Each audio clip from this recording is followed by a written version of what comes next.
Balada unui greier mic de George Topârceanu. Peste dealuri zgribulite, peste țari înzdrențuite, a venit așa deodată toamna cea întunecată.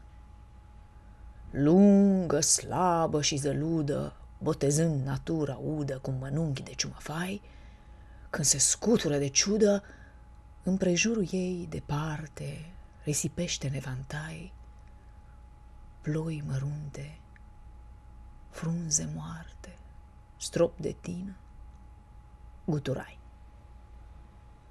Și cum vine de la munte blestemând și lăcrămând, toți ciulinii de pe vale se pitesc prin băgăuni, iar măceșii de pe câmpuri o întâmpină în cale cu grăbite plecăciuni.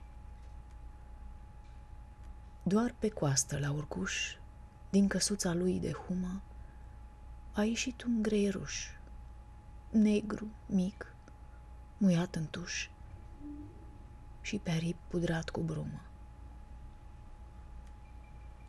Cri, cri, cri, toamnă gri, nu credeam că o să mai vii înainte de Crăciun, că puteam și eu să adun o grăunță cât de mică, ca să nu cer împrumut la vecina mea furnică, fiindcă nu-mi dă niciodată. Și apoi umple lumea toată, că m-am dus și am cerut. Dar de-acuș,